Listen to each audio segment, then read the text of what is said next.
자, 우리 만난 적 있나요? 시작하도록 하겠습니다.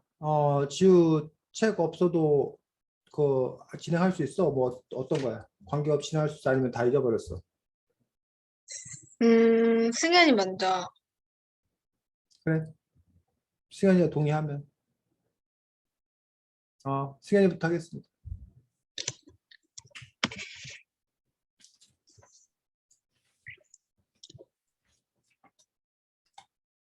승현아, 마이크를 끄고 있어가지고 우리가 네 입술만 보고는 알 수가 없어. 이거를 이 책에서 이제 야생동물들을 구조를 하잖아요. 근데 진짜 딱 개인적인 의견인데 그 야생동물을 구조하는 것에 대해서 이제 동의를 하십니까? 아니면 안 하십니까? 저는 그걸 물어보고 싶거든요. 일단 저는 동의를 하고요. 왜냐하면은 만약에 이제 야생동물들이 이제 어디 다쳐가지고 뭐 길바닥에 그 길바닥에 이제 다쳐서 다친 상태로 있는데 그거를 구해주지 않고 가면 약간 도덕적이지 않기도 하고 그리고 되게 불쌍하기도 해서 저는 구해줘서 이제 구해주는 것은 저는 옳다고 생각을 합니다. 네, 그다음 지훈님 말씀해 주세요. 저도 동의를 하고요. 왜냐면, 그 동물 한 마리 도와준데 뭐 생태계에 무슨, 막 그런 교란이 일어날 것도 아니고, 한 마리 도와주는 거는 인간으로서, 선이나 호의를 베푸는 거라고 생각하기 때문에 같이 살아가니까 그 정도 할 수 있다고 생각합니다. 그다음 선생님 말씀해 주십시오. 네, 저는 여러분처럼 착한 사람이 아니어가지고 솔직히 말하면 야생동물이 뭐 이렇게 어려운 상황에 빠지지 않도록 사람들이 노력해야 된다. 뭐 예를 들면 뭐 밀렵 뭐 이런 것들을 금지해야 된다. 아니면 무슨 뭐 그물 뭐 이런 거 해놓은 거를 치워야 된다. 이런 것들을 제안하고서 그래서 야생동물들이 위험에 빠지지 않도록 노력해야 된다라는 부분에 대해서는 동의합니다. 근데 이제 야생동물을 그러니까 어려움에 빠진 야생동물을 구하고 또 그들을 치료하고 또 그들을 보호해주고 뭐 나중에 이제 뭐 방생하고 이러한 과정을 하는 것에 대해서는 할 수 있으면 좋으나 어차피 우리 인간이 갖고 있는 자원이 제한돼 있는데 야생 동물보다는 그 예산을 그 자원을 뭐 사람들 중에도 가난하고 힘든 어떤 그런 사람들이 많기 때문에 그들에게 우선 그런 자원을 투여해야 되는 거 아닌 건가라고 생각이 들어서 그 우선순위 배분을 놓고 본다라면 야생동물보다는 사람이 더 우선이다 라는 쪽의 생각이 저 개인적으로는 더 강한 편입니다. 강한 편이고 그리고 이제 야생동물이 뭐 이렇게 내 앞에 뭐가 있었을 때 그럼 그 야생동물을 어떻게 내가 해줄 건가라는 부분들에서 뭐 신고 정도까지 119 정도의 뭐 신고 정도까지 하는 정도지 그걸 넘어서 내가 얼마나 더 할 수 있을 건가라는 부분들에 대해서는 솔직히 조금 의문이어서 제가 아직도 이제 이렇게 사람 중심으로 생각하면서 저도 이제 그게 오랫동안 그런 그 가치관을 갖고 있었기 때문에 그런 부분들과 그다음에 이제 사람 역시 자연의 일부일 뿐이고 뭐 동물이나 사람이나 같은 구성원이라는 어떤 그런 쪽으로의 책이나 그런 사상들 생각들을 접하고 있는데 아직까지 제가 그거에 동의되기는 조금 어려운 그러니까 이렇게 완전히 생각이 바뀌기는 좀 어려운 그런 상황 아닌가 싶습니다. 네. 네, 네, 지훈님 말씀하시오. 선생님이 저랑 약간 생각이 완전히 다르시더라고요. 그러니까 저는 사람도 동물이랑 같은 구성원일 뿐이다. 너무 우리를 높게 대하면 안 되고 똑같은 생명이다라고 생각하고 있는데 선생님은 왜 그런 생각을 갖게 되셨는지 궁금해요. 그러니까는 뭐 지금 그 지우가 말한 대로 사람과 동물은 똑같은 존재다. 그러니까 예를 들면 요즘 같은 경우는 뭐 남녀 평등을 너무나 당연하게 그걸 기본으로 출발하는 어떤 그런 부분들이 있는데 예를 들면 선생님 어렸을 때부터 이렇게 이른바 아들 선호 사상, 남아 선호 사상의 어떤 그런 내가 태어나자마자 어쨌든 그런 문화와 그런 관습 속에서 자라났었기 때문에 그러니까 머릿속으로는 남녀 평등이지만 그 언뜻 나도 모르게 뭐 아유 여자애가 뭐 이런 식의 어떤 그런 것들이 태어나서 아이고 이렇게 얘기하면 안 되지라고 이렇게 의식적으로 뭐 이렇게 하는 그런 부분들이 있듯이 어차피 이 세계 자연이라는 것들이 만물의 영장 인간이 만물의 영장이다 인간을 위해 자연이 존재한다 이런 생각을 오랫동안 사람들이 해 왔었고 그리고 이제 인간들을 편리하게 위해 이 자연을 개척한다, 개발한다, 뭐 이런 생각들이 주류의 어떤 그런 생각들이었고 그런 생각 속에서 선생님이 40년, 50년 이상을 쭉 살아왔었고 그에 비해서 지우가 지금 말한 대로 우리 인간은 생태계의 이론일 뿐이다. 라는 그런 생각을 접한 지는 불과 몇 년이 안 되었었고 그리고 그 단지 그것뿐만 아니라 만약 지우처럼 생각을 한다면 내 이익이 감소하니까 내가 너무 불편하니까 그 사실은 우리 인간 중심이고 사람들 먼저라고 하는 게 편하니까 솔직히 말하면 그래서 그 부분에서 불편을 감수할 자신이 없는 거고 불편을 내 이익을 내놓고 싶은 마음이 아직은 덜한 어떤 그런 상태 아닌가 싶습니다. 이해가 되는지 모르겠지만 네, 제 상태는 그런 상태고 아마 많은 사람들이 그러지 않을까라고 생각을 합니다. 네, 저는 그렇습니다.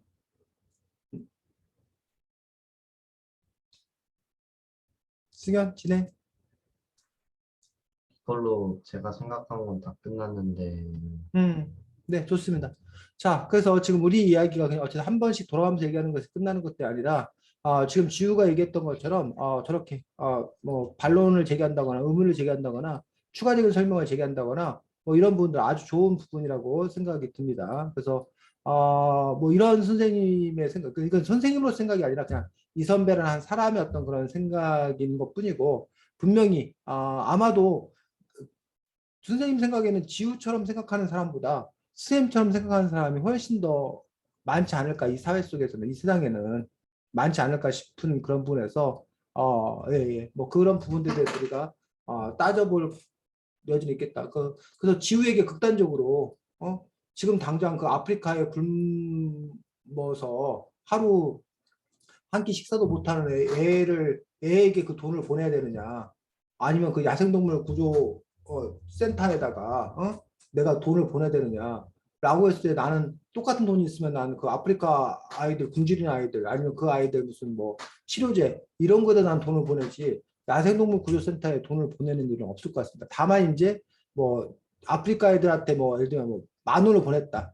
그러면 야생동물 구조센터에는 뭐 1,000원을 보낼 수 있다. 뭐 이런 정도의 어떤 그런 배분 뭐 이런 것들은 가능하지 않을까.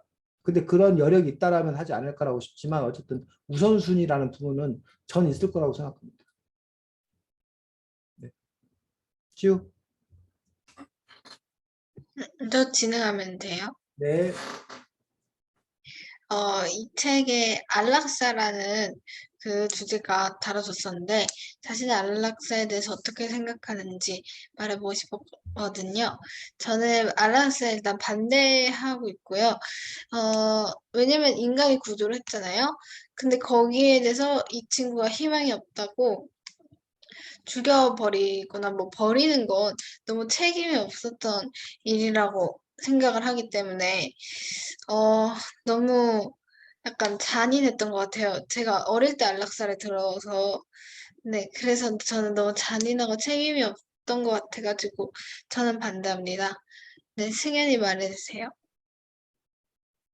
저도 안락사에는 반대합니다. 왜냐하면은, 그, 일단 안락사라는 것 자체가 이제 인간이 뭐 어떤 생명체를 죽이는 것이기 때문에 저는 그 생명체를 죽이는 것 또한 하나의 어쨌든 살인이라고 보고서는 저는 생각을 하기 때문에 그거는 되게 약간 안락사는 저는 되게 안 좋은 거라고 저는 생각을 하고 있습니다. 네, 그 다음 선생님 말씀해주세요. 네, 이게 안락사가 다시 이제 두 가지로 나눠서 생각을 해봐야 되는데, 물론 뭐 지우야 사람과 뭐 야생동물 다 그냥 생명의 이론이다 생각하면 둘로 나눌 필요는 없겠지만, 일단 사람의 안락사와 그다음에 이 책에 나오는 야생동물의 안락사라는 그 부분들로 두 분으로 구분할 수 있겠고, 승현이가 지금 책을 앞부분밖에 안 읽은 상태에서 이 책 179, 180쪽에 안락사를 실질적으로 이 야생동물 구조센터에서 실시를 하고 있는데, 그렇게 실시할 수밖에 없는 어떤 그런 근거들을 제시하고 있는 것들을 볼 수가 있습니다. 그래서 우선 책 179, 180쪽을 중심으로 해서 이 책에서 왜 안락사를 정당화하는지, 안락사를 시킬 수밖에 없다고 주장하고 있는지 그들의 논거를 한번 확인해 보고, 그런 부분에 대해서 이제 그렇다면 지우나 승현이나 지금 그 안락사에 대해서 반대하고 있는데, 그러면 찬성 측의 논거에 대해서 여러분들은 어떻게 반박할 수 있는지, 또 그 반박 이런 부분들을 함께 또 이야기해 보도록 하겠습니다. 179, 180쪽에 보면 안락사를 시킬 수밖에 없는 첫 번째 근거가 뭐라는 거야, 승현이?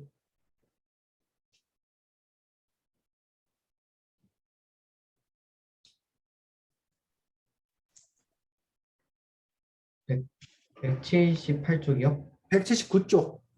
네. 안락사가 그들의 생명을 다함과 동시에 복지도 고려하는 수단이 되기 때문이죠. 영구적 장애를 입은 자연동물을 자연으로 돌려보내지도 못하고 안락사도 금지하다면 어떠리 발생할까요? 첫 번째로 물리적인 한계에 부딪힙니다. 야생동물이 머무는 계류장의 이거 잠깐만, 승현아, 지우야 들려 잘? 약간 안 돼요. 조금만 더 크게 천천히 네, 해주고, 지우는 뭐 이 책 여기 부분 읽었던 거지? 네.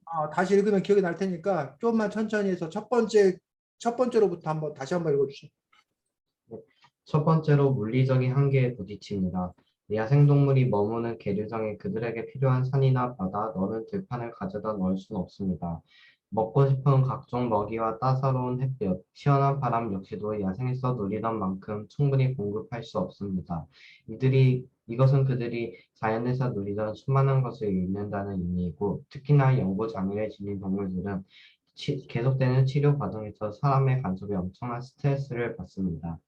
이처럼 사방이 벽이나 철망으로 둘러싸인 계기장에서 평생을 살아가야 한다는 것은 그들의 권리나 복지의 질이 현격히 떨어진다는 뜻입니다. 자, 승현이가 지금 읽은 부분이 결국 쉽게 말하면 뭔 말이야? 말도 좀 어렵게 쓰였는데 한마디로 쉽게 말하면 환경이 안 좋다. 사는 게 아니라는 뜻이야. 그러니까 자연 속에서 야생동물이 살아가는 게 지금 영구적인 장애를 갖고 있고, 거기다 플러스 그 지금 그 뭐야 구조센터 여기 환경이 자연 환경과는 너무나 다른 어떤 그런 환경이기 때문에 그들 자체가 스트레스여서 이게 사는 게 아니다. 삶의 질이 너무 떨어진다. 그러니 차라리 뭐 하는 게 낫다? 죽는 게 나을 수 있다라는 어떤 그런 논거를 첫 번째 논거를 하고 있다는 거예요. 그러니까 두 번째 논거, 승현이 계속 읽죠. 두 번째로 또 다른 기회의 상실입니다. 안락사를 하지 않는다면 결국 센터는 수많은 동물들로 가득 차게 될 테죠. 그렇게 포화 상태에 이르면 정작 피해를 받는 이는 앞으로 구조되어 치료와 재활이 필요한 또 야생동물입니다. 또 공간과 시간, 인력과 예산 한정되어 있어 동물이 많으면 많을수록 개별 동물에게 투자되는 부분이 줄어들게 되고, 이는 다른 야생동물의 성공적인 치료와 재활의 가능성을 떨어뜨리는 요인이 됩니다. 그렇게 센터에서는 생존 및 방생 가능성이 높은 동물에게 집중하기 위한 하나의 수단으로 안락사를 시행하고 있습니다. 자, 거기까지. 두 번째 근거는 뭐야? 쉬운 말로 바꾸면. 인력과 이제 예산 그런 게 부족하다. 그렇지. 예산과 능력, 예산과 자원을 효율적으로 써야 된다. 즉, 다른 야생동물 구하는데 자원을 투자하는 게 낫지. 가능성 없는 애를 계속 붙잡고 있을 수는 없다. 라는 어떤 그런 논리가 지금 근거예요. 그래서 여기서 지금 이렇게 커다랗게 지금 두 가지 근거를 제시하고 있는 어떤 그런 부분들을 볼 수가 있습니다. 그러고 나서 이제 그 다음 부분들도 논거가 되는데, 이 다음 부분들은 반박에 대한 재반박, 상대편 주장에 대한 재반박을 하고 있는 어떤 그런 부분들인데 이 두 가지 근거에 대해서 승현이와 지우는 어떻게 생각하는지 다시 한번 정리해 보면 삶의 질이 사는 게 사는 게 아니다. 그 야생동물이 사는 게 사는 게 아니니 차라리 죽여주는 게 낫다라고 아주 이게 좀 이상하게 들릴지 모르겠는데 그리고 조심해야 될 발언인데 이른바 스스로 목숨을 끊는 극단적 선택을 하는 사람들의 심리적 상태가 그거지. 사는 게 지옥이다. 살아있는 게 지옥이다. 그래서 차라리 나는 뭐 하는 게 죽는 게 더 나은 선택이다. 그래서 심지어는 그 스스로 목숨을 끊는 것조차도 자기의 이익에 의한 어떤 그런 선택이다라고 그 사람의 판단이기 때문에 그거를 존중해야 된다고 주장하는 사람도 있어. 심지어는. 이거 극단적인 거야. 이거 법적으로 안 되는 거야. 응? 법적으로 그걸 옹호하면 이거 큰일 날 소리인데 어쨌든 간에 그러한 논거를 갖고 있는 사람도 있다는 거야. 또 한 가지 그 부분들은 아까 말한 대로 그 애한 그 가능성 없는 애한테 뭐야? 투자하기보다는 그나마 가능성 있는 것에 예산과 자원을 투자하는 것이 더 효과적이지 않냐. 버릴 카드는 버리자. 그리고 살릴 수 있는 어떤 그런 카드에 집중하자. 그게 더 현명한 것이다. 라는 두 번째 논거인 것들을 볼 수가 있습니다. 자, 이런 논거에 대해서 안락사에 반대하는 지훈아 승현이는 어떻게 반박할 건지. 누가 먼저? 일단 네, 그 사는 게 뭐 사는 게 아니라 거기에 대해서는 사실 걔들 생각은 인간은 모르잖아요. 자기가 죽고 싶었는지 살고 싶었는지 인간이 어떻게 알아요? 여기가 열악한 환경인데 나는 어떻게든 내 생명의 끈을 닫고 싶다. 그러고 있었는데 인간이 여긴 너무 너한테 안 좋은 곳이야 하고 안락사를 시켜버리면 자기가 선택하지 않은 삶을 그냥 끝내버린 거잖아요. 그래서 이거는 너무 극단적이고 걔들 자기가 구조했으면서 끝까지 돌봐주지 않는 약간 무책임한 느낌인 것 같아요. 그러면 거기서 만약에 예를 들면 그럼 구조하지 말았어야 돼. 그럼 아예? 아니요, 저는 끝까지 최선을 돌봐줬어야 된다고 생각해요. 입양도 한 번 했으면 계속 끝까지 돌봐주라고 하잖아요. 그럼 구조를 했으면 걔를 끝까지 봐줘야 되지 않았을까? 그럼 두 번째 논거는 이거는 끝까지 이제 봐줘야 되는데 끝까지 봐주려다 보면 걔를 끝까지 봐주다 보면 다른 애를 못 구한다. 라는 논거거든. 그 논거에 대해서는 이게 예산이 부족해서 그런 거죠? 공간도 부족하고 예산도 부족하고 인력도 부족하고 결국 다 돈 문제지 뭐. 아유, 이거는 그런 지원을 해주든가 그래야 됐을 것 같은데 어쨌든 돌보기 힘든 동물을 이제 버리는 거 그러니까 살리 카드만 쓰자는 거잖아요. 그거는 약간 극단 잔인하지 않나 생각하는 게 병원에 갔는데 이 사람은 희망이 1% 있는 환자고 이 사람은 99% 있는 환자예요. 하면 이 사람을 버릴 순 없잖아요. 생명을 살리는 게 살리게끔 일부러 데리고 온 건데 그 생명을 살린다는 그 가치가 조금 떨어진 것 같아요. 자, 승현이는 어떻게 저도 반박할 거야? 이제 약간 환경이 안 좋다고 그랬잖아요. 환경에 이제 조성을 이제 또 새로 하면 되는 거고. 그리고 이제 그 뒤에서 인력하고 이제 물리적인 자원이나 그런 게 좀 부족하다고 했잖아요. 이거는 저도 지은님의 의견처럼 이제 예산을 이제 좀 약간 보조금 같은 것도 지원을 해주면은 될 것 같기도 한데, 이제, 모르죠, 저는. 네, 알겠습니다. 자, 그래서 그런 부분에서 이제 우리가 더 많은 그 논의들, 그러면 그 예산은 그럼 도대체 어디서 마련할 것이냐, 그 예산은 어디서 오는 것이냐라는 부분에 대한 논의가 또 이제 추가적으로 있어야 될 그런 부분이라고 봅니다. 어서 와, 동아야. 음, 자, 왜 깜빡 잠들었어? 네, 네, 네, 어? 네, 네. 정신은 차렸어 이제? 네. 예. 자, 지금 우리가 동아야 뭐에 대해서 얘기하고 있냐면 안락사 문제에 대해서 지금 지우와 승현이는 안락사에 반대하는 입장이어서 이 책의 논고를 확인하고 이 책의 논고에 대해서 지금 지우와 승현이가 반박까지 한 어떤 그러한 상태입니다. 그럼 이 동물의 안락사 얘기 나온 김에 사람의 안락사 이야기도 잠깐 해보도록 하겠습니다. 현재 그 세계적으로 안락사를 허용하는 나라가 있습니다. 혹시 알아? 들어봤어? 안락사를 허용하는 나라는 스위스. 그래서 사람들이 이른바 죽음 여행을 하고 스위스로 가는 사람들이 있어. 그러니까 우리나라에서는 안락사가 허용이 안 돼.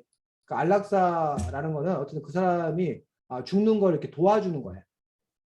잘 죽게 도와주는 건데 우리나라는 잘 죽게 도와주면 뭐 죽은 사람이 죽었으니까 이제 끝나는 건데 그 도와준 사람이 형사 처벌을 받게 돼 있어.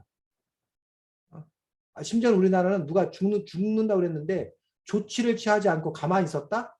그것도 그 자살 방조죄라고 해가지고 그것도 처벌받게 돼 있어. 기본적으로 사람의 생명을 이제 중요시하게 되는데 그럼 스위스 그 나라는 왜 안락사를 허용을 하느냐 라는 부분에 대해서는 아까 지우가 그런 얘기를 했어. 이 동물들이 자기가 살고 싶은지 죽고 싶은지 모르는데 외부에서 막 죽이면 안 되지 않냐 라고 그런 얘기를 했잖아. 그런데 이제 그럼 사람은 내가 살고 싶은지 죽고 싶은지 알 수 있잖아. 근데 내가 죽고 싶다라는 거야. 그럼 죽고 싶은 사람은 죽여도 되냐라는 그런 그 논쟁이 하나 있을 거야. 쟁점이. 이해가? 그 다음에 이제 두 번째 쟁점은 뭐냐면 두 번째 쟁점은 결국 돈 문제이기도 해. 우리나라에서 이제 안락사를 주장하는 사람들이 뭐냐면 이른바 그 뇌사 상태에 빠진 사람들. 뇌사. 그러니까 그 사람이 그냥 인공호흡기 달고 저기만 뛰어. 심장만 뛰어. 근데 의식이나 이런 건 전혀 없어. 그런데 그 인공호흡기를 그리고 제거를 하는 순간 자가호흡이 안 돼가지고 얼마 후에 죽을 거야. 그래서 옛날에는 그냥 당연히 돌아가실 뿐이었어. 근데 현대의학이 발달하다 보니까 인공호흡기를 달고 그 삽관이라고 해가지고 그 사람이 씹거나 음식을 먹을 수도 없어. 근데 이제 그 사람에게 이게 삽관이라고 해서 여기다 이쪽에다가 그 관을 끼워서 호수를 끼워가지고 저기를 영양제를 이렇게 투여를 해주는 거야. 그러니까 그 사람이 계속 뭐 할 수 있는 거야? 그 신체 활동이 되는 거지. 그러니까 그 호흡을 할 수 있는 거지. 만약에 근데 그 삽관을 하지 않았더라면 역시 자기 스스로 씹어서 뭘 먹을 수 있는 어떤 그런 능력이 없기 때문에 사망할 수밖에 없는데 그런 그 인공적인 어떤 그런 부분들이 있었을 때 또는 이제 그 사람이 너무 고통스러운 거야. 암이나 뭐 이런 부분들 때문에 너무 고통스러운 거야. 세 번째로는 치료를 받으려면 돈이 많이 들잖아.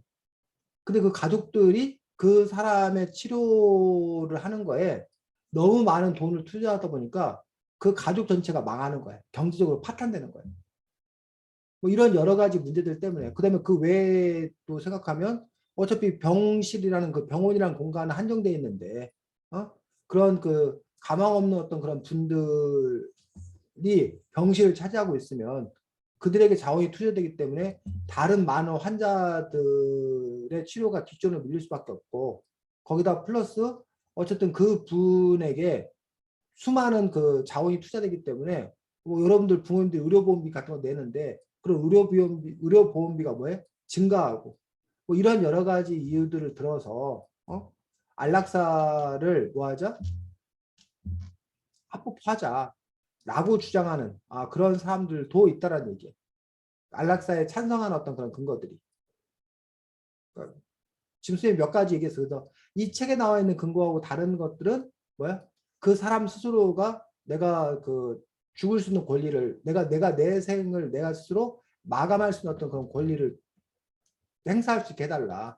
라는 어떤 그런 논거를 갖고서 얘기를 하는 그런 부분들을 볼 수가 있는데 그런 사람을 상대로 한 안락사의 부분에 대해서 과연 허용을 할 것인지 아니면 지금과 같은 그 부분들과 마찬가지로 역시 안락사를 허용해서는 안 되는 것인지 뭐 그런 부분에 대해서 여러분들은 또 어떤 의견을 갖고 있는지 이야기를 또 들어보도록 하겠습니다. 잠깐.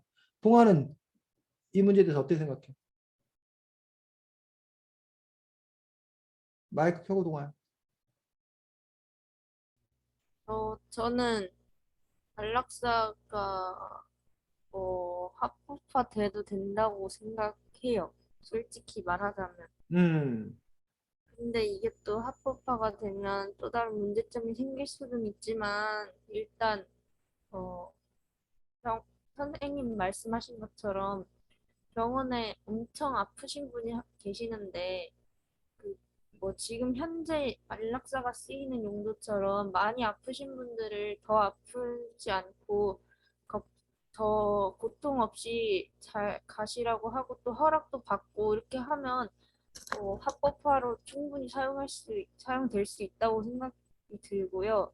그리고 그 안락사가 합법화가 된다면 조금 더 죽음에 대한 그런 인식이 조금 더 수월해지지 않을까라는 걱정도 잠깐 들었었습니다. 걱정? 그게 무슨 말이에요? 네. 아니, 이게 이렇게 합법화가 되는 거에 찬성은 하지만, 그래도 위험할 것 같다는 생각이 좀 들었었거든요. 동아는 이 책 다 읽었니? 동아는? 네. 아, 그럼 이 책에서 그 동물의 안락사에 대해서 어떻게 생각해요? 지금 여기 170 아까 몇 쪽이었지? 179쪽, 180쪽에 이 야생동물센터에서 안락사를 시킬 수밖에 없었던 이유들 몇 가지들 들어서 얘기를 하고 있거든. 그거에 대해서 어떻게 생각해요? 동물들의 안락사에 대해서 조금 여전히 이 구조센터와 같은 입장, 찬성하는 입장인 거야? 아니면 그건 또 다른 생각을 갖고 있는 거야? 근데 그 구조팀들이 여러 상황을 생각을 하고 어떻게 살아갈지 경험을 다 예측을 한 상태에서 너무 살 가능성이 희박하기 때문에 죽이는 거는 어 저는 그 죽이는 것 그게 참 어려운 게 정확하게는 모르겠어요. 그게 지금 죽여가지고 이렇게 안에서 그렇게 죽이는 것도 좀 그렇긴 한데 자연으로 보내지 못하는 상황이니까 안락사 시킨 것 같다고는 생각이 들었지만 그래도 좀 그 권리를 살짝 무시하는 생각은 좀 들었었습니다. 네. 자, 승현이 사람에 대한 안락사에 대해서 안락사 문제에 대해서 어떻게 생각해? 사람에 대한 안락사는 저는 찬성을 안 하는 이유가요. 이제 사람이 만약에 그냥 자신의 충동적인 생각, 그냥 내가 죽어야지 하고 생각을 하면서 안락사가 허용이 됐을 때 죽으면은 네? 그 사람이 이제 죽기 전에 나 딱 서명하고 나서 이제 안락사 한다는 서명을 하고 나서 그 사람이 죽기 전에 만약에 마음이 바뀌었어요. 근데 그 안락사 할 때는 이제 뭐 되돌리는 건 불가능하다라고 그 저기 계약서에 써져 있으면 그 사람이 이제 정신적으로 고통을 받고 이제 어차피 그렇게 되면 좀 너무 잔인하지 않나 그런 생각을 하기 때문이죠. 지우. 저는 일단 찬성은 하는데 안락사를 해도 된다고 생각하는데 이제 왜냐면 제가 아까 동물의 권리를 생각했잖아요. 그것처럼 사람도 선택을 할 수 있어요. 내가 여기서 생명권을 붙잡고 싶다, 싫다.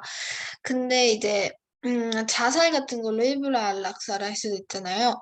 그래서 요즘 보니까 장기 기증하거나 뇌사 했을 때 인공호흡 하는 것도 그 자기 엄마나 그 가족의 이 서명을 받아서 한다고 하더라고요.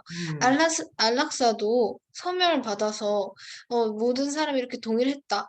그러니까 안락사를 받아도 난 상관이 없다. 이렇게 하면은 막 자살도 조금은 예방될 것 같고 그렇게 큰 문제는 없을 것 같아서 저는 서명을 받아서 한다면 괜찮을 것 같습니다. 자, 그 안락사에 대해서 이제 반대하는 입장들을 좀 더 선생님이 소개를 하자면, 일단 기본적으로 물론 그 전에 이제 아까 지우가 말했던 부분들은 지금 현재 우리가 허용되고 있는 것들은 연명 치료라고 해서 이 어떤 사람이 쓰러지거나 뭐 했을 때 아까 말했듯이 인공호흡기를 단다던가 아니면 삽관을 한다던가 이런 조치를 예전에는 의사들이 의무적으로 시행하게 돼 있었어. 즉 그 사람을 어떻게든 뭐 해야 된다? 살려야 된다. 이게 의사가 할 일이었어. 근데 이제 그 사람을 살려놨는데 아까 말한 대로 뇌 상태에 빠지거나 근데 일단 근데 그 살아있는 상태 속에서 그런 장비를 제거할 수가 없는 거예요. 그러니까 그 상태가 계속 지속되는 거예요. 근데 이제 이른바 연명치료 거부를 미리 그 신청을 이렇게 해두면 그 사람에게 그러한 조치를 안 취해도 되는 거예요. 그리고 그런 그 미리 이제 그 신청을 하고 그다음에 유가족 남은 가족들이 다 동의를 하면 그 치료를 중단할 수 있는 뭐 이런 부분까지는 우리 사회가 합의가 되어서 법제화가 된 어떤 그런 상태를 볼 수가 있고 근데 여기서 지금 우리가 말하는 안락사는 그것보다 더 적극적인 어떤 그런 의미로 약물을 투입해 준다던가 뭐 이런 그런 방법으로 그 사람의 죽음에 이르게 하는 어떤 그런 부분들인데 이거에 대해서 이제 반대하는 논거들은 뭐냐면 첫 번째는 종교적인 이유예요. 종교적인 이유에서 지금 사형제도 못하게 한다는 거야. 심지어 나쁜 일을 저지른 사람도 그 사람의 목숨을 사람이 함부로 뺏어서는 안 된다고 생각하는 거예요.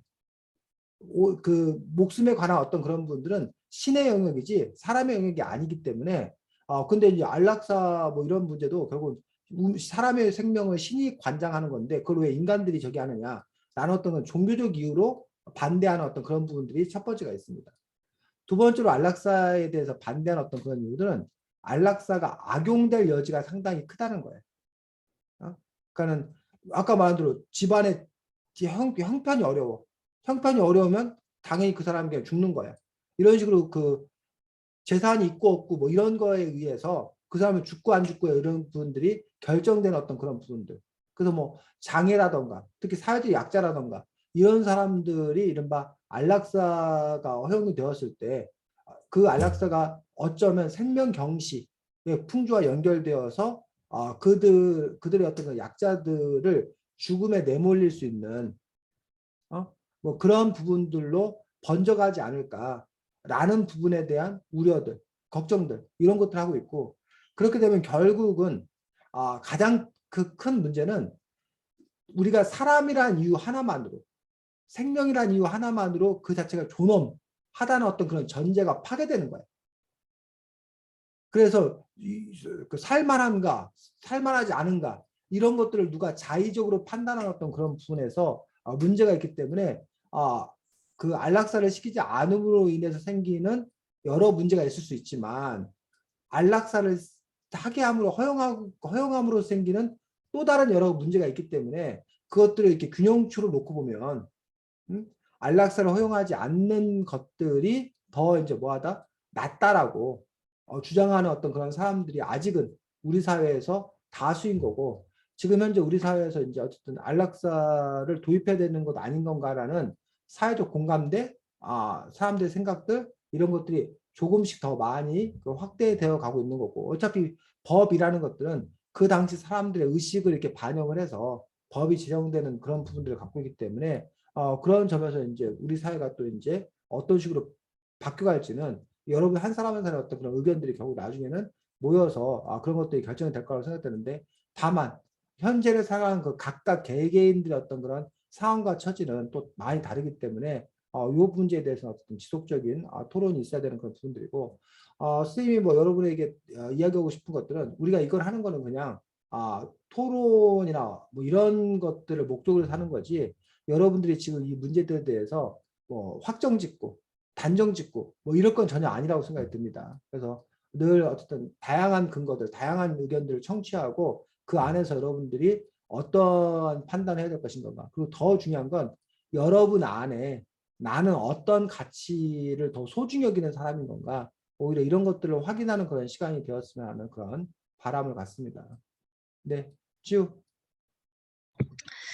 아까 선생님 얘기했는데 그 종교 얘기가 나왔잖아요. 신 얘기. 음, 그 엄청 바보 같은 그런 질문이 생각이 났는데 좀 번외했는데 신이 뭔데 왜 이렇게 사람들이 신을 중시하고 신을 존경하는지 모르겠어요.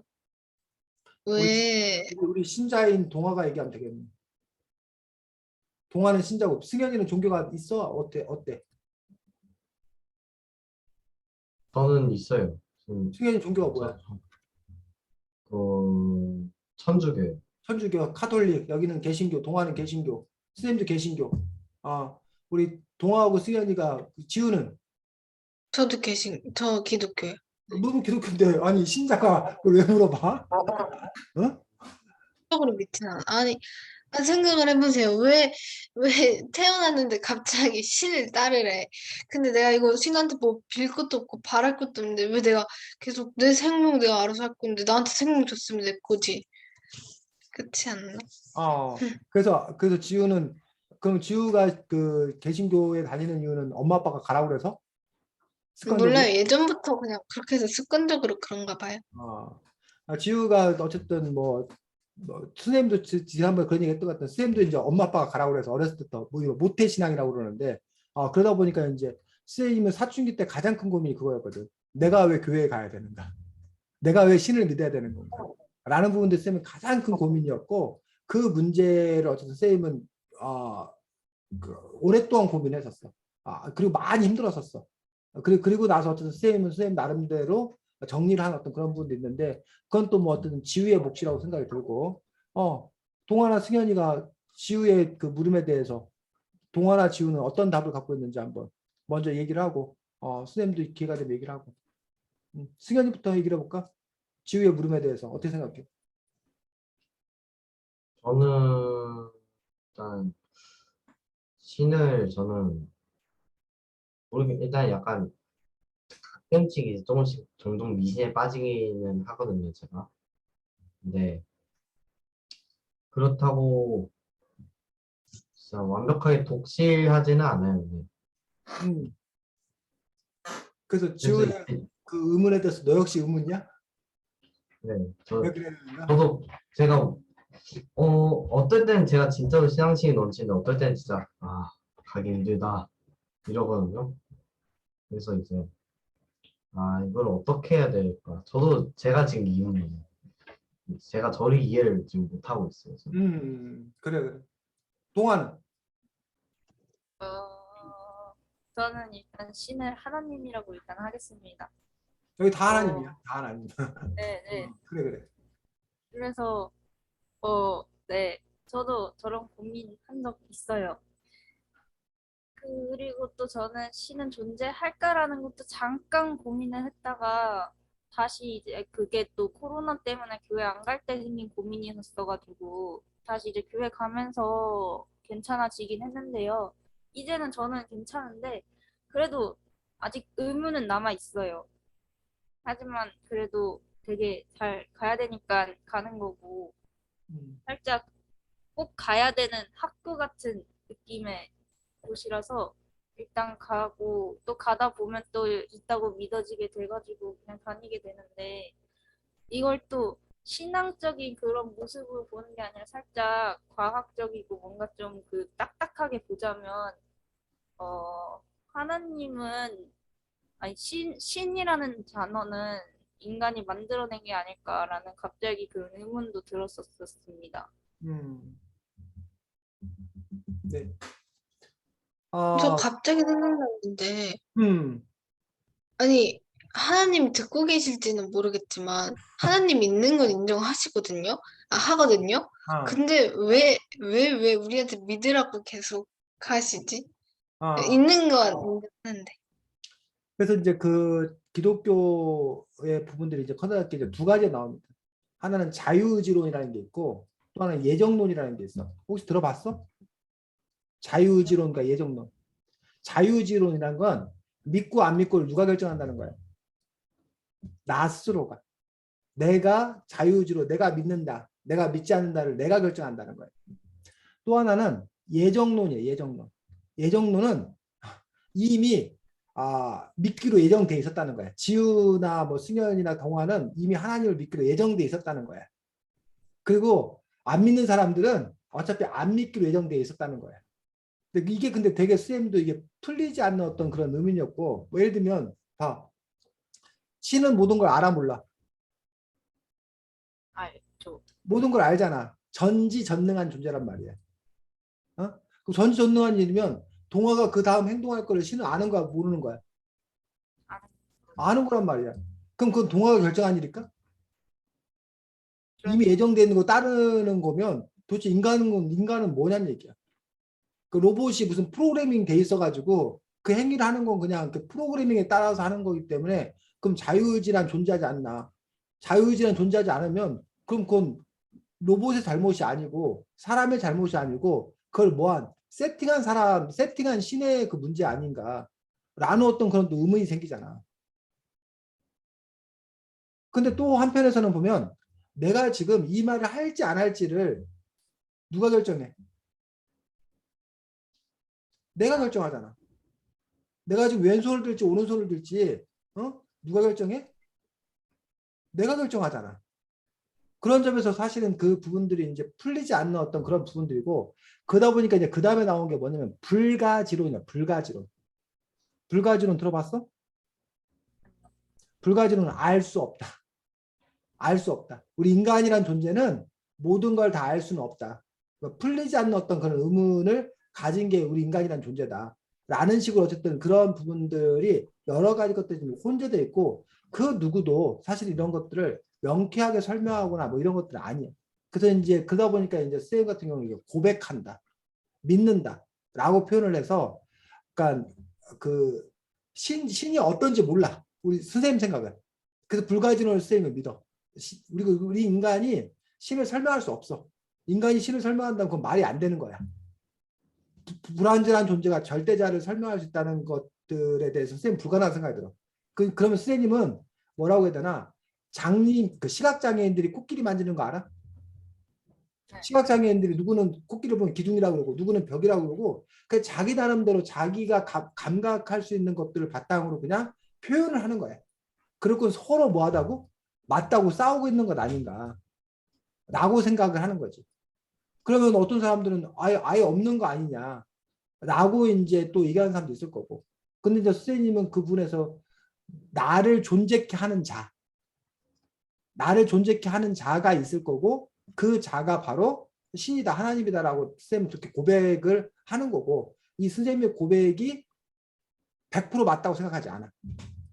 그 선생님 형태의 어떤 그런 고백이고 다른 사람은 다른 사람 형태의 또 고백이 있다라고 생각이 드는 거고 그러면 이제 왜 신이 이래라 저래라 하는 거냐라는 부분들에 대해서 선생님은 이렇게 그 생각을 하는 거지. 그러니까 나를 있게 했으면 이 존재 자체를 유지해 가는 것들, 이 존재가 존재 자체로 잘 살아가는 것들, 그것들이 가장 중요한 게 아닌가.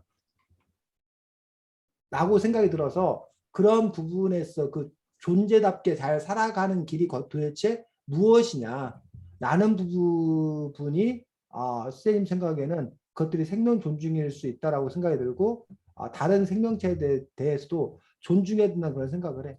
근데 다만 이제 같은 생명체들이 살아가는데 근데 실제로 뭐야? 그 한정된 자원과 한정된 그 시간과 이런 것들 속에서 그리고 또 이른바 그 뭐지 약육강식 이게 어떤 그런 자연의 또 그런 질서라는 게 분명히 존재하잖아. 그러니까 그런 존재들 속에서 이것도 이게 복잡하게 얽혀 있다 보니 우리는 여러 가지 선택을 할 수밖에 없는 것 아닌가라는 생각을 하는데 지우 대답이 되나 모르겠다. 이게 복잡한 문제라서. 동아. 선생님은 그러면 창조론을 믿으시는 건가요? 진화론을 믿으시는 건가요? 선생님 둘 다 믿는 거지. 아, 선생님 안에서는 그게 그 창조론이라고 하는 건 선생님 생각하기에 뭐 해가 있어라 해서 뭐 빛이 있으라면 빛이 있고 무슨 뭐 어둠이 그다음에 뭐 동물들을 뭐 만들고 뭐 흙을 빚어 사람을 만들고 이런 그 성경에 쓰여져 있는 그 글자를 믿는 게 아니고 그거 역시 나는 고백이고 표현이라고 생각이 드는 거야. 그 당시 그 성경을 기록한 그 사람들의 표현이고 기록이라고 믿는 거고 다만 이제 이 우주, 이 자연을 존재케 한 자, 그를 신이라고 생각했기 때문에 그런 점에서는 창조의 질서가 있다라고 믿는 거지 선생님은. 근데 이제 그 것들이 또 어떻게 발전해 갖고 뭐 진화했나? 그 진화의 과정은 역시 사람들이 밝혀낸 그런 부분들에 따라서 그것들이 있다고 믿는 거지. 그러니까 진화 같은 경우에도 그 진화의 첫 시작이 있을 거 아니에요. 근데 그 첫 시작이 뭐였는 건가라는 부분에서는 풀리지 않는 의문이 있는 거잖아.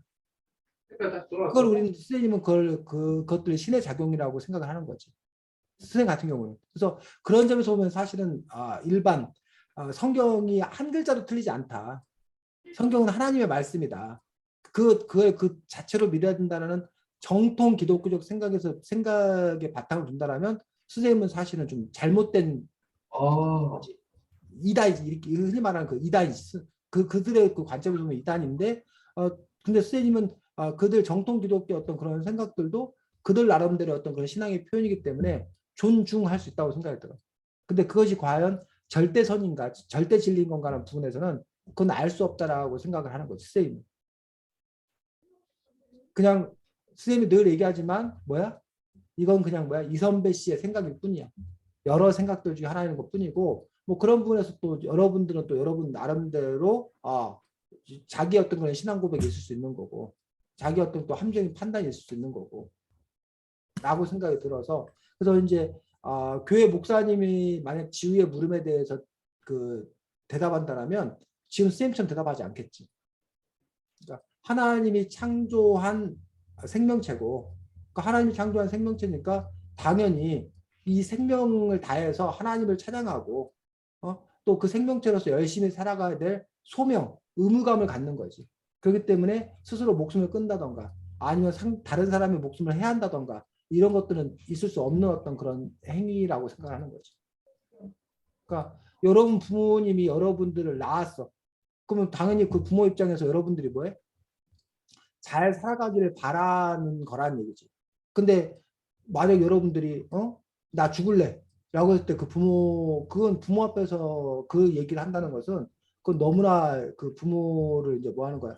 괴롭히는 어떤 행위지. 그 존재 자체를 거부하는, 부정하는 거잖아. 나 왜 나왔어? 이런 식의 어떤 그런 부분들. 이런 부분들 같은 경우는 상당히 도발적인 그런 부분들인데 그 나를 낳아주신 자, 나를 만들어주신 자를 우리가 찬양해야 된다고 생각한다면 그런 도발적인 얘기는 할 수 없는, 아예 성립하지 않는 거지. 그렇게 대답하지 않을까 싶은데, 지우야. 됐니? 동아. 또 이번에 그냥 개인적인 그냥 궁금함인데요. 만약에 이런 말을 해도 되는지는 모르겠지만 그 이슬람교나 다른 힌두교나 또 불교 같은 데서도 각각의 신들이 있잖아요. 근데 그게 그 요즘 기독교나 천주교가 말하는 그 하나님이랑 다른 느낌의 뭐 알라 신이나 부처 이런 느낌이잖아요. 그러면 그게 다 같은 신들인 건가요? 아니면 그게 다 다른 신인데 만약에 그 불교에 있는 그 부처가 진짜 존재하는 그런 진짜 원래 그런 거였다면 저희는 그러면 그게 뭐가 어떻게 되는 거예요? 그 알라는 하나님일걸요? 자, 그러면 하나님을 그냥 네. 그렇지. 지우가 지금 얘기했는데 참고로 이제 알라는 아랍어로 하나님이라는 뜻입니다.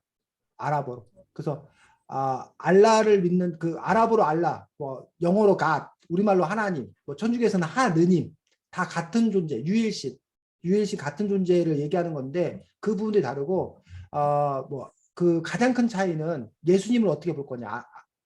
그 이슬람에서는 예수님을 그냥 사람으로 봐, 사람, 선지자.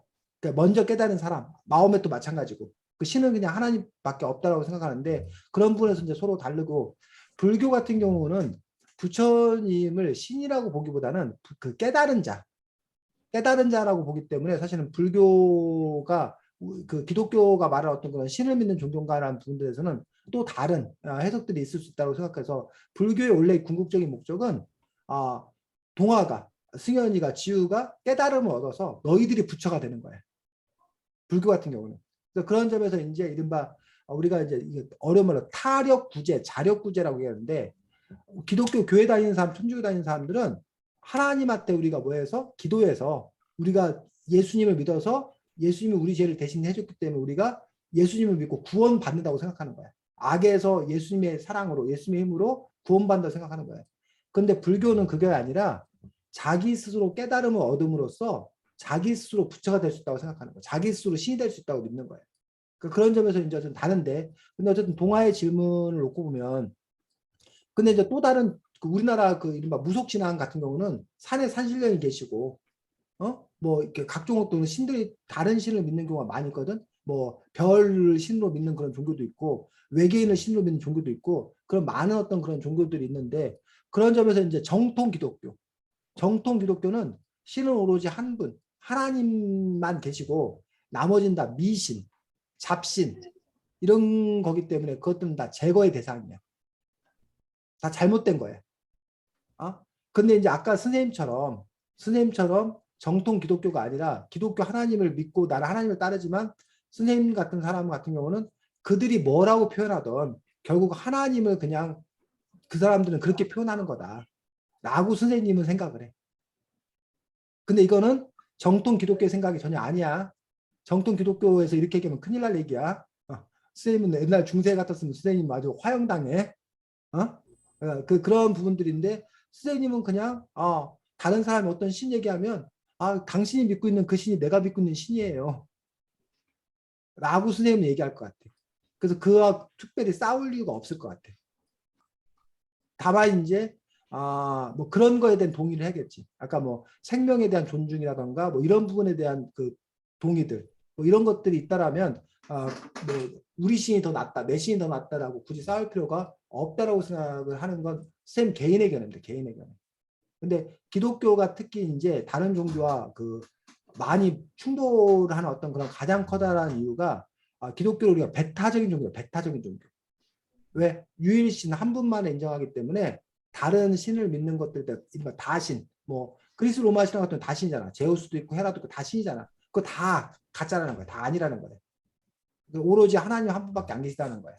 그런 점에서 근데 이제 그 하나님 한 분이라는 것들이 우리가 하나 둘 할 수 있는 한 분이냐 라는 생각을 강하게 하는 사람들이 많아. 그래서 세님은 그 하나님 한 분이라는 그 하나가 전체라는 생각을 갖고 있는 거예요.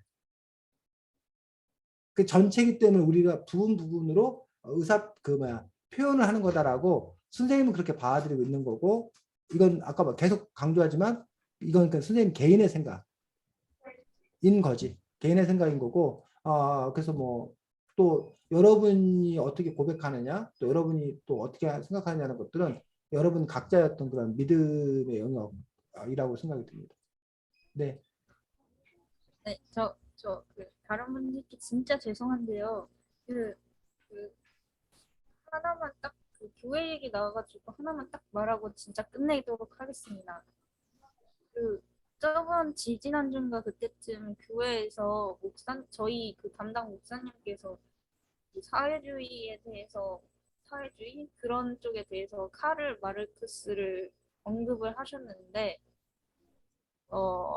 그게 되게 나쁜 거라고 강조를 하시면서 악마가 만들었다 타락의 길로 걸어서 그거를 하나님을 반대하려고 만들었다 이런 식으로 말씀하시더라고요. 네. 그래서 그것도 혹시 그 교회에 대한 선입견을 심어주는 거 아닐까라는 갑자기 그런 생각이 들었습니다. 그 양쪽에 다 오해가 있다고 봅니다. 선생님 입장에서는 양쪽에 다 오해가 있다는데 이른바 이제 칼 막스, 그러니까 우리가 이른바 공산주의 선언을 쓴 칼 막스가 있는데 그 칼 막스의 그 사상 중에 제일 중요한 사람이 이른바 유물론이라고 생각이 들고 어쨌든 그 칼 막스가 뭐 직접 얘기한 건 아니지만 이른바 공산주의자들이 종교는 아편이다 라는 어떤 그런 주장을 펼칩니다. 그러니까 종교는 아편이다라고 해서 아편이 뭔지 알아? 아니요. 마약. 마약의 일종의 그 아편이라는 마약이 있는데 왜 그런 얘기를 하냐. 지금 당장 현실에 여러 가지 문제가 있는 거야. 잘못이 있는 거야. 그런데 교회 다니는 사람들은 우리 인생은 짧아. 70년, 80년밖에 안 돼. 근데 죽으면 천국에 가면 영원히 사는 거야. 그러니까 현재의 고통이나 고난에 대해서 별로 뭐 하지 말라는 거야. 신경 쓰지 말고 열심히 뭐 하라는 거야? 기도하고 찬양하고 예배드리고 그래서 나중에 천국 가면 된다는 거예요. 그래서 지금 내가 당장 여기가 막 고름이 생기고 막 아파. 그럼 어떻게 해야 돼? 응? 여기가 지금 막 고름이 생겼고 아프면 어떻게 해야 돼? 치료를 해야 되잖아. 그런데 이 아픈 걸 치료해야 되는데 아픈데 그 마약 그 아편을 맞으면 몽롱한 상태에 빠져가지고 환각 상태에 빠져가지고 이 아픈 걸 뭐 한다는 거야? 모른다는 거야. 그래서 이 종교라는 게 현재의 문제, 현실의 문제를 숨기고 그냥 기도하고 찬양하고 막 이렇게 해서 성스럽고 경건하게 살아가면 된다 해서 현실의 문제를 도외시하기 때문에 그런 점에서 이제 종교가 잘못되었다. 그 종교가 이른바 그 과거의 중세 시대부터 이렇게 쭉 그 상황들이 종교가 이른바 그 왕과 귀족과 결탁해가지고 중세 종교 사회였잖아. 그러니까 그들은 이 혁명을 일으켜야 되는 그런 민중들의 입장에서는 타도의 대상이었던 거야. 그리고 종교가 지배의 이데올로기였던 거야. 그렇기 때문에 이제 공산주의나 이런 데서는 이제 그 종교나 이런 것들에 대해서 좋지 않게 생각하는 그런 부분들이 있는 거고, 반면에 이제 그 종교주의자 입장에서는 공산주의자들이 그 이른바 막스의 그 유물론이라는 어떤 그런 부분들이 신의 존재를 인정하지 않는 것들, 그런 부분들에 대해서 당연히 그 종교는 신을 기본으로 출발하고 있는데 신의 존재를 인정하고 있지 않으니까 무신론이니까 당연히 그 부분에서 이제 뭐라는 거야? 잘못됐다고 생각하는 거지. 그 공산주의가. 근데 그러면서 이제 그 공산주의하고 기독교가 서로 마치 대결하고 갈등하는 어떤 그런 양상인 것처럼 빚어져. 그런데 공산주의자이지만 뭐 누구를 믿는? 하나님을 믿는 사람들이 있어. 신을 믿고. 또 공산주의의 어떤 그런 사상이 가장 기독교적인 모습이라고 주장하는 사람들이 있어. 왜냐하면 공산주의의 어떤 그런 가장 기본적인 사상들 중에 하나는 공동체야, 공동체. 함께 모든 걸 나누자. 그게 바로 뭐였냐면 예수님이 십자가에 못 박혀 돌아가시고 그 부활하셨잖아. 그리고 이제 40일 동안 계시다가 승천 하늘에 올라가셨어. 근데 예수님이 뭐라고 하고 올라가셨는지 알아? 다시 그 돌아온 나 금방 올게라고 했어. 나 금방 다시 올게. 라고 했어. 그러니까 당연히 그 예수님의 승천을 저렇게 한 사람들은 금방 올게라고 했으니까 당연히 뭐해? 예수님이 금방 오셔서 우리를 뭐 할 거다? 구원할 거다. 우리 같이 하늘나라 갈 거다. 라고 하니까 그럼 우리 모여서 예수님을 뭐 하자? 기다리자. 이러면서 이 사람들이 갖고 있는 모든 재산을 다 팔아가지고 모여가지고 함께 공동체 생활을 한 거야. 내 것, 네 것 없이. 근데 문제는 뭐야? 예수님이 안 와. 그렇게 온다고 해놓고 지금 2000년 동안 안 오고 계시는 거야. 그러니까 이 사람들이 이렇게 모였던 사람들이 뭐 한 거야? 모여서 공동체 생활하다가 이게 찢어진 거야. 근데 그런 점에서 이제 이른바 뭐 공산주의가 그건 아니고 또 뭐 다른 맥락이지만 어쨌든 그런 그 공동체 어떤 그런 사회들, 이런 모습들, 기독교 어떤 그런 모습들이 공산주의가 지향하는, 궁극적으로 지향하는 어떤 그런 모습과 매우 흡사하다는 거예요. 그런 점에서 이제 공산주의와 기독교가 만날 수 있는 지점들도 상당히 큰 게 사실이에요. 그래서 그런 부분들이 이제 같이 존재하는 거지. 아까 지금 그래서 동아 교회 목사님이나 이런 분들은 아까 그 둘이 대척점에 설 수 있는 그 지점에서 말씀을 하신 것 같고, 근데 이제 그 두 가지의 합일점, 같은 점을 봐야 된다라고 얘기하는 분들도 분명히 있고, 그런 점에서 이제 이런 그 부분들은 이제 동아가 앞으로 그 세계사라던가 이런 부분들을 더 많이 공부하고, 그다음에 이제 공산주의는 도대체 어떤 문제점에서 어떤 그 문제 상황에서 출발하는가, 그들의 그 경제 정치적인 논리는 무엇인가, 못지않게 철학적 논리는 무엇인가, 이런 부분들에 대해서 더 많이 이제 공부를 하게 된다라면, 그렇다라면, 그리고 이제 뭐 기독교 어떤 사상과 함께 본다라면 이제 동아가 그 부분에 대해서 또 나름의 어떤 그런 판단을 가질 수 있을 거라고 생각이 들고, 지금 선생님이 말한 거는 대략적인 큰 틀에서의 어떤 그런 구도들, 이런 부분들을 설명을 한 그런 부분들이 있는 거지. 그래서 그 목사님의 말씀이 뭐 틀렸다라고 생각하지 않아. 그러니까 그런 면을 부각시켜서 더 많이 관심을 갖고 본 그런 측면인데, 다만 선생님이 하고 싶은 얘기는 그게 전부는 아니다 라는 것들, 그리고 공산주의자들의 그 주장, 그러니까 우리나라는 레드 컴플렉스, 북한 공산주의와 우리는 전쟁을 한 거기 때문에 공산주의에 대해서 일단 나쁜 걸로 이게 치고 들어간다는 얘기예요. 그러다 보니까 이제 그 자체를 알아보려고 하지 않는 그런 부분도 있는데 쌤도 이것도 되게 위험한 발언이야. 지금 쌤님이 여러 번만 했을 때 지금 이런 발언을 했으면 그 감옥 가. 옛날에 그 뭐 국가보안법 이런 걸로 근데 지금은 이제 우리가 사상여자 이런 걸 더 많이 얘기하기 때문에 이런 여러 가지 생각이 있을 수 있다는 것들을 얘기 할 수 있는 어떤 그런 부분이 있다고 생각이 드는데 공산주의라는 것도 어쨌든 간에 뭐 1910 몇 년에 그 레닌 혁명이 러시아에서 혁명이 일어나 가지고 오랜 시간 동안 꽤 뭐 한 100년 이상 오랜 시간 동안 그 다음에 거의 그 세계의 한 절반 이상이 공산주의 어떤 그런 사상에 의해서 지배됐던 어떤 그런 부분이 있다는 얘기예요.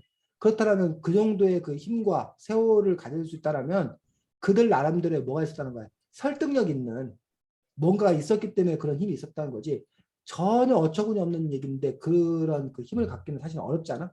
그렇다면 그 부분들에서 어떤 그런 긍정성들 이런 것들도 볼 필요는 있겠다. 그리고 나서 이제 그게 과연 현재에 맞나? 그리고 그것이 갖는 또 문제점이나 이런 것들은 무엇인 건가? 이것들을 또 함께 봐야 되지 않나라고 생각이 들기 때문에 그 부분에 대해서는 여러분들이 좀 더 앞으로 더 많은 것들을 봐야 되지 않나라고 생각을 합니다. 됐니? 네. 지우 진행 다 했어? 아까 우리 네. 안락사 얘기가 지우가 제기한 문제였나? 지우야? 지우야? 마이크 왜 껐어? 멈춘 것 같아요. 지우 다 한 거야? 네. 자, 동화가 진행하도록 하겠습니다. 이 책을 읽다 보면 그 야생으로 돌아가지 못하는 동물들을 교육동물로 삼아서 사람들한테 알려주고 또 이렇게 보호를 해주는 걸로 나오는 곳이 있는데 과연 저는 여기서 교육동물도 그 올바른 건지에 대해서 여러분에게 한번 질문을 해보고 싶습니다. 먼저 잠깐만 동아야. 우리 승현이가 책을 앞부분밖에 못 읽어가지고 교육동물 혹시 승현이 그 개념 알아? 아니면 아직 안 읽었어 그거? 아직은 못 읽었습니다. 교육동물은 뭐냐면 야생동물을 구조를 했어. 근데 이 친구가 야생으로 돌아가지를 못한 그런 상태인 거야. 그렇다고 안락사를 시킬 정도는 아닌 거야. 그래서 그러면 이 뭐 예를 들면 독수리인데 날개 잘린 독수리. 그럼 그 날개 잘린 독수리를 사람과 좀 이렇게 가까이 하게 해서 그 야생동물 구조센터를 방문하는 사람들에게 그 독수리를 이제 보여주면서 이 독수리는 뭐 사람들이 뭐 어떻게 해가지고 이렇게 이런 상태로 있습니다. 그러니 우리가 앞으로 뭐 조심합시다. 라는 것들의 그 시각 교재용으로 사용된 어떤 그런 지위를 부여한 거야. 그래서 교육동물로서 어떤 그런 역할을 지휘하는데 지금 동화는 이렇게 어떤 야생동물을 교육동물로 그 활용하는 것들에 대해서 그것도 역시 문제가 좀 있지 않냐라는 어떤 그런 견해를 갖고 있는 것 같은데 이러한 부분들에 대해서 그러니까는 많은 사람들에게 어쨌든 야생동물의 보호를 알린다는 어떤 그런 측면에서 이 야생동물 구조센터에서는 교육동물에 대해서 의미부여를 하고 있는데 과연 그것들이 의미부여가 되는가 이 문제에 대해서 좀 이렇게 토론을 해보자는 것 같아 동화가. 맞아 동화야? 네. 동화 진행해. 저는 반대쪽에 가까운 의견입니다.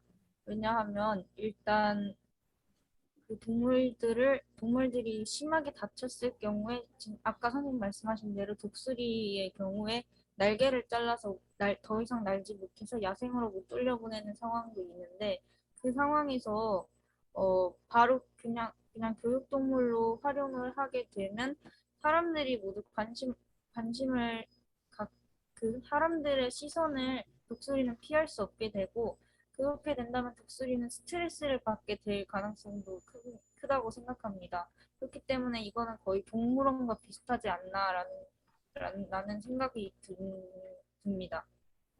다음으로 승현님 말씀해 주세요. 저는 일단은 교육동물을 의무화는 시킬 수 없다고 생각을 합니다. 왜냐하면은 교육동물 의무화하게 되면 이제 또 교육동물이 너무 많아지게 될 수도 있고 또 너무 적어지게 될 수도 있어요. 의무화는 좀 어렵다고 보고 오히려 저는 교육동물이 이제 선택제도, 이제 약간 시나 구청에서 이제 사람을 보내가지고 이 동물을 교육동물로 써도 되냐, 아니면은 이 동물 교육동물 쓰면 안 되냐라는 거를 저는 그렇게 했으면 저는 좋겠다고 생각합니다. 네, 다음으로 지윤님 말씀해 주세요. 저도 반대하고 아까 동아님이 말씀하셨던 것처럼 동물원 같다고 생각을 하고요. 그리고 요즘에 뭐 증강현지 AR이 많이 발달했으니까 그렇게 해서도 되지 않나 생각합니다. 네, 다음으로 선생님 말씀해 주세요. 저는 찬성합니다. 저는 왜 찬성하냐면 그들에게 새로운 역할이 부여된 거라고 생각이 들고 그 어쨌든 뭐 날개 달린 어떤 그런 상태 속에서 그 친구가 야생에서 혼자 살아갈 수 없는 어떤 그런 노릇이고 그렇다고 그냥 그 보호만 하고 있기보다는 그 새로운 어떤 그런 역할을 부여하고 또 그 안에서 살아가는 어떤 그런 부분들을 갖고 있기 때문에 뭐 우리가 마치 무슨 그 반려동물을 키우면서 그 반려동물이 어쨌든 야생 상태가 아닌 그 반려동물로서의 어떤 그런 새로운 지위, 새로운 역할 속에서 살아가는 것들처럼 그런 부분들에서 그 의미 부여를 할 수 있다고 생각이 드는데 다만 이제 그 교육동물이 아까 뭐 동화가 그 우려하는 것처럼 그 스트레스를 받을 거냐 뭐 이런 부분에 대해서 그 당연히 그 교육동물에 대한 어떤 배려 그다음에 그 교육동물로 활용하기까지 어떤 그런 교육 과정들 뭐 이런 부분들은 야생동물 구조센터의 직원들이 하면 당연히 야생동물을 중심으로 생각하는 사람들이기 때문에 그런 점에서는 어쨌든 그 이렇게 막 이용하는 어떤 그런 사람들과는 좀 다른 관점이 아니겠나라고 생각이 들어서 그리고 이제 또 그 사람들이 어떤 시각적으로 그 야생 그 교육동물들을 보면서 뭐 야생동물이라든가 이런 부분들에 대한 어떤 그 인식의 어떤 그런 변화들 그렇다면 그것들이 궁극적으로는 야생동물 전체들에 대한 어떤 그런 복지가 향상되는 그런 계기가 될 수 있기 때문에 그런 점에서 어떤 의미 있는 그런 존재라고 생각합니다. 네, 그러면 다음 질문으로 넘어가도록 하겠습니다. 근데 이것도 살짝 뒷부분에 있는 얘기라서 일단 하도록 하겠습니다. 어, 그 고라니가 콘트리트 그 수로에 빠져서 못 나오는 상황을 사진으로 여기 나와 있어가지고 정말 충격적이었었는데요. 그런 것을 보고 이대로 그 야생 동물들을 위한 그런 그 뭔가 보호해야 될 장치가 없어 없, 없는데 그게 있어야 되지 않을까라는 것도 한번 어떻게 있어야 되는지도 한번 질문을 해보고 싶습니다. 그 그냥 동화의 질문의 핵심이 그럼 결국 뭐 마지막에 했던 얘기 다시 한번 마지막 그래서 그런 야생동물을 보호하기 위한 추가적인 조치로 어떤 것들을 해야 되는지를 그 아이디어 뭐 이런 걸 묻는 문제? 네, 네, 자, 이 부분 승현이 이해돼도 조금만 선생님 더 설명하도록 하겠습니다. 그 농사를 짓기 위해서는 물 공급을 잘 해야 돼.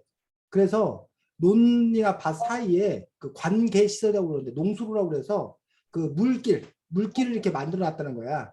근데 물길을 그 만들어 놨는데 그걸 이제 이렇게 깊게 파놓고 시멘트로 이렇게 해놨는데 그 길들을 이제 그 고라니가 이렇게 지나가다가 그 안에 이게 추락하는 추락해갖고 뭐 다리가 부러진다던가 뭐 이런 문제가 생긴다던가 아니면 추락했는데 그 안에서 갇혀서 그 너무 높아가지고 그 탈출을 또 못하는 거야.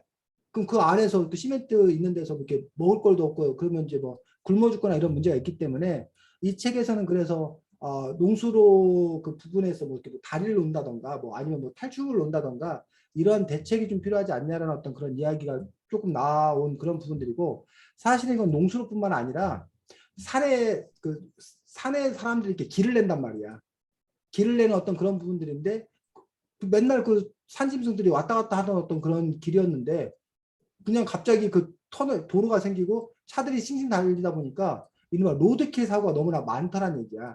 그래서 이제 그 산에 이렇게 보면은 그 육교 같은 걸 이렇게 만들어줘 가지고 그 동물들이 그쪽으로 가게 만들거나 아니면 중간에 그 고속도로 그 밑에다가 구멍을 이렇게 뚫어놨어.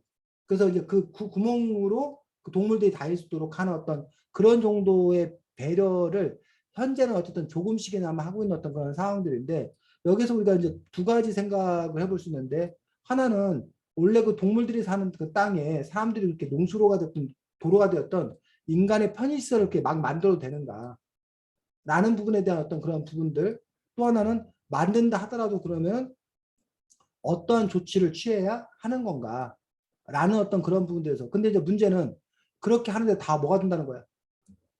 막대한 돈이 드는 거지. 그 돈 그냥 이렇게 도로만 만들면 되는데 거기다가 무슨 터널을 만들어주고 이렇게 되면 다 돈 드는 일들이고 시간이 또 많이 걸리고, 그런 점에서 과연 그렇게까지 투자를 해야 될 필요가 있는 건가요? 어떤 그런 문제들도 연결되기 때문에 어떤 뭐 그런 문제들을 지금 동아가 제기하고 있는 것도 볼 수 있습니다. 진행해 동아. 그래서 먼저 저는 어, 최, 좀 되긴 했지만 좀 최근에 동물들이 다닐 수 있는 아까 선생님 또 말씀하신 그 동물들이 다닐 수 있는 육교를 봤거든요. 그 육교를 다니는 동물들도 많다고 해서 이용을 하는 동물들 수도 많고 또 그런 것들이 실, 실제 사용 가능한 것을 확인하고 어, 솔직히 말하자면 아이디어가 번쩍 떠오르지는 않는 게 사실이라서 일단 저는 그 육교가 제일 인상 깊었기에 일단 그거가 그걸로 생각을 해봤습니다. 네, 다음으로 네, 승현님 말씀해 주세요. 그리고 이거 지금 아이디어를 내기 힘드시다면 혹시 그 주변에서 그런 본 사례 같은 거를 말씀해 주셔도 괜찮을 것 같아요. 승현님 말씀해 주세요. 저 같으면은 이제 저는 막 육교 같은 것도 만들자고 동아님이 의견 제시하셨지만 저는 오히려 아예 그 조금 불러가더라도 이제 산지가 진짜 야생동물이 많이 사는 산 같은 곳은 이제 피해가는 방법도 있을 것 같습니다.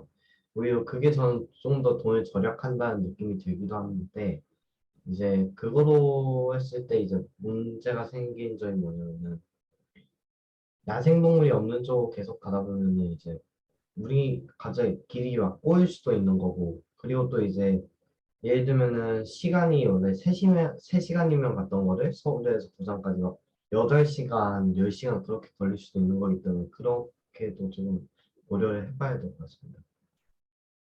네, 다음으로 지윤님 말씀해 주세요.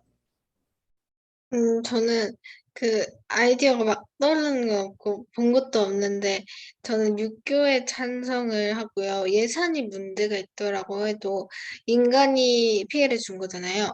인간이 자신의 이득 때문에 한 걸로 동물이 피해를 받기 때문에 그 피해에 대한 책임을 져야 된다고 생각합니다.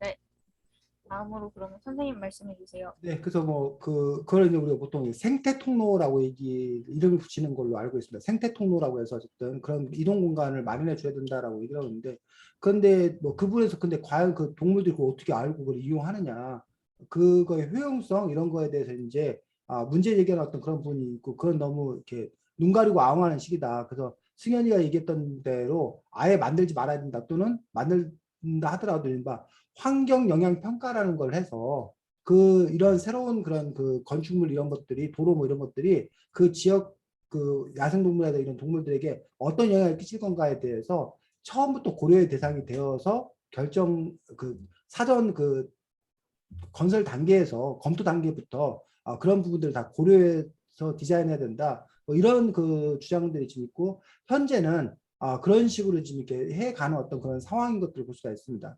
하지만 여전히 또 한쪽에서는 왜 그런데 자꾸 돈 써야 되느냐, 그 다 세금 낭비다. 그런 부분에서 왜 그렇게까지 해야 되는 건가라는 부분들에 대해서 사실은 반대하는, 그래서 그냥 밀어붙이는 그 부분들 때문에 이른바 환경단체하고 건축 그 개발업자들 사이에 계속적인 어떤 그런 분쟁이 벌어진 어떤 그런 부분들. 그래서 개발 쪽, 건설 쪽 사람들은 그 환경단체 사람들 지금 정말 싫어합니다. 아주 그 사람들 때문에 골치 아프다부터 시작해서 돈이 막 2배, 3배로 든다. 뭐 이런 부분들까지 상당히 많이 이렇게 스트레스 받아 하는 어떤 그런 부분들을 갖고 있는 것들이 사실인데, 어쨌든 과거에 비하면 그런 야생동물이라던가 어떤 환경에 대해 생각하는 그런 사회적 인식이 그나마 많이 좀 이렇게 높아지지 않았나. 그리고 이제 우리가 그만큼 좀 경제적으로 여유가 있다 보니까 그런 것까지도 감안해서 할 수 있는 어떤 그런 세상이 된 게 아닌가. 그 전에 우리가 허겁지겁 살았을 때는 이것저것 따지지 못했던 또 그런 부분들도 있었더라고 생각이 듭니다. 네, 그래서 저 같은 경우에는 애당초 그 설계할 당시부터 그런 부분들에 대해서 충분한 어떤 그런 조사들, 대책들 이런 것들이 좀 이렇게 마련된다면 추가적인 어떤 그런 부분에서 비용들 이런 것들 좀 절감할 수 있지 않나라고 생각합니다. 네. 저는 질문을 여기까지로 하겠습니다. 네, 수고했습니다. 우리가 시간이 많이 돼가지고 자, 이 책에서 쌤이 그 야생동물 구조센터에서의 원칙, 제1원칙이 뭔지 혹시 알아? 야생동물을 구조하면서 제일 중요시 여기는 게 뭐야? 보니까 여러분 이 책을 보니까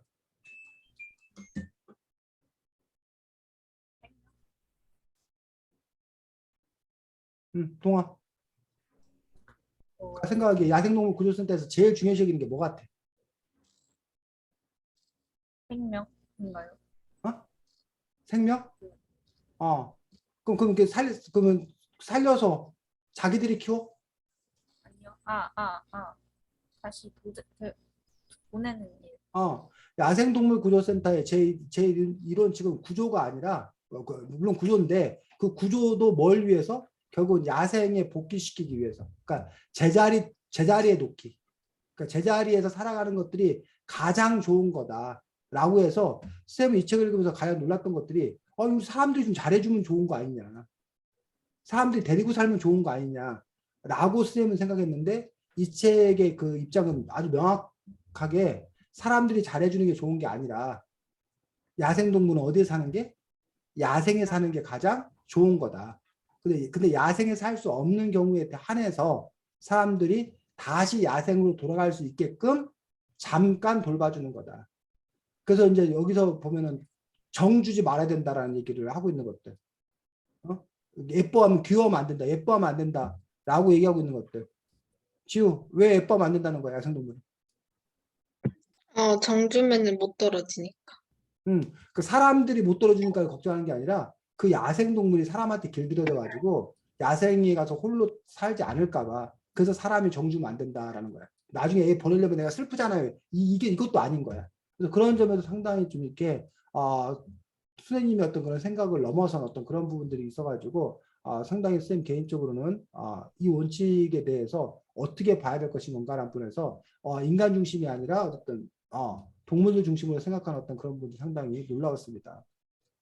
자, 다음 주에 글쓰기 부분들은 여러분들이 글을 쓸 때 여러분 머릿속으로 여러분이 경험한 거를 중심으로 글을 쓰는 경우가 어렸을 때는 많았어. 대부분이 그렇게 돼. 근데 여러분이 점점 커갈수록 글쓰기를 하는 경우에 자기 생각, 자기 경험을 갖고 쓰는 게 아니라 뭘 통해서? 조사를 통해서. 자료 조사를 통해서 그 자료를 바탕으로 자기 아이디어를 가지고서 글을 쓰는 경우가 훨씬 더 많다는 얘기예요. 그래서 이번에 여러분들이 해야 될 글쓰기는 자료 조사에서 글쓰기.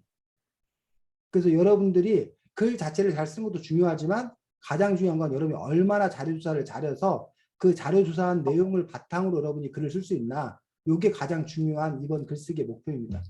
이해가? 자, 근데 그 자료 조사를 옛날에는 도서관에 가서 책을 찾아서 막 자료 조사를 했어. 요즘 그렇게 자료 조사해서 글 쓰는 사람 별로 없어. 대부분 다 뭐 해서? 검색해서 조사해서 공부해서 글을 쓰라는 얘기예요. 근데 우리는 검색해서 공부해 쓰지 않고 요 책, 우리 만난 적 있나요? 이 책 안에 나와 있는 내용들을 바탕으로 이 책 안에서 여러분이 필요한 자료를 찾아서 조사해서 여러분이 글을 쓸 거야. 그래서 예를 들면 야생동물을 위협하는 것들, 뭐 야생동물이 위험해요, 뭐 이런 식의 제목의 글을 여러분이 쓸 거야. 근데 그 야생동물이 위험한 그런 사례라든가 이런 것들 여러분이 제시를 해야 되잖아. 그러면 그런 것들 어디서 찾아 쓰라는 거야? 요 책에서 찾아서 여러분이 그 부분 필요한 부분 뽑아갖고 재구성해서 글을 써보자는 거예요. 아니면 뭐 야생동물과 인간이 공존하는 방법.